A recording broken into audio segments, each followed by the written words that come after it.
of Chief Advisor to the interim government of Bangladesh. That's a role that some of the protesters asked him to take on, which he's accepted. And many things have landed on your desk as a result.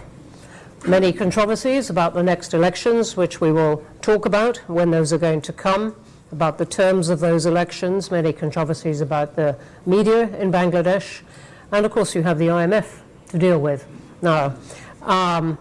The privilege of many leaders and difficult economic circumstances for Bangladesh, including with the new world of tariffs that we are in many ways. So we're going to talk about all these things. Let me just say, for the avoidance of doubt, we are not under the Chatham House rule. This is being live streamed. It is very much on the record.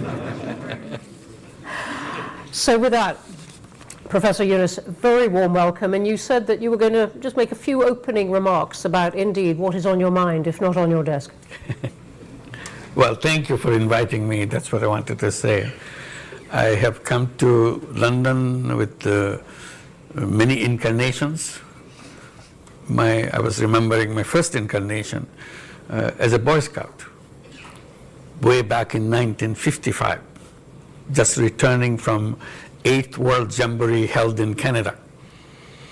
So I was interviewed by BBC about my experience in Bangla program. So I earned 2 guinea for that, so I still remember. It's a tremendous source of enjoyment that I earned 2 guinea in London. Since then, I have been here for many reasons. One of them, as you mentioned, microcredit issue. And then on youth movement, on social business, on creating a new world of 3 zeros,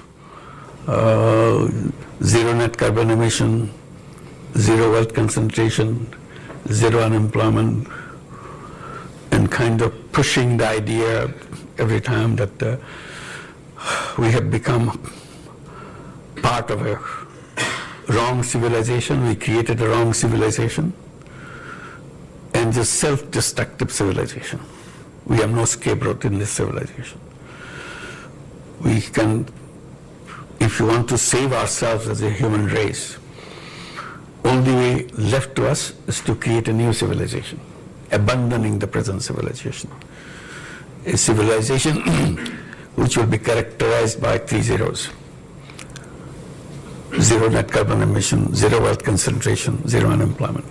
That's what I was doing and enjoying it, finding many people who would like to listen, argue, and get involved. It's an action thing. It's not just academic discussions and leave it at that. So I was very happy with that. But then new incarnation comes. I have to head a government. Absolutely unheard of. I never thought about it. And I got into it. So today I came in that incarnation. But I'll be free to, I guess I'll be free to talk about other things too. Thank you. I'll stop here. Thank you. Thank you. So I think you're meeting the King Charles on your, if you like, previous incarnation to do with the environment and microfinance, and you've met elements of the British government to do with your current role, which, as I said, we're going to start with, even though it is less, it brings us to the nitty-gritty of running a country, and we can go back to perhaps to some of the other themes and questions. But let me start with this question of the elections, which is controversial. You've said now a few days ago, okay, the next democratic elections are going to be in early April.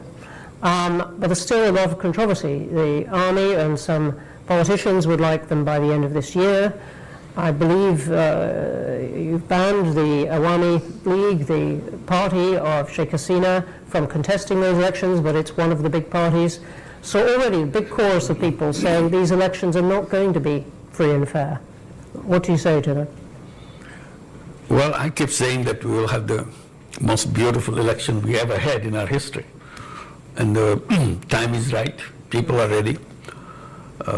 When you have an election after many years, after 17 years, you are having first time a real election. excitement in the country that we will really go and cast our vote.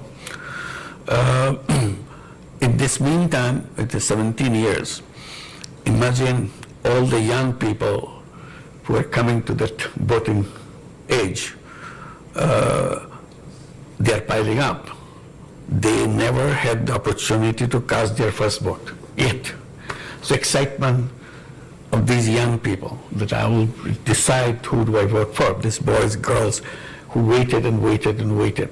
Their voice never counted like many other, the rest of the nation. So that excitement we want to use and create what we call a new Bangladesh. It's not just voting for routine, voting for electing a new government. It's voting to create a new Bangladesh. What is this all about? That's the promise we made as we were given the responsibility to make sure that the ideals, of the dreams of all the young people who gave their blood just the other day before we took the responsibility. We honored their wishes, we honored their dream. We want to say goodbye to the old Bangladesh and create a new Bangladesh. So we defined the new Bangladesh by three things. One is reform. We don't want to go back to the institutions who created this. So we want to reform all the institutions we have in the country. So we created commissions for each institutions to study and give us recommendations, what the fundamental changes in all those things. So we have a series of those commissions.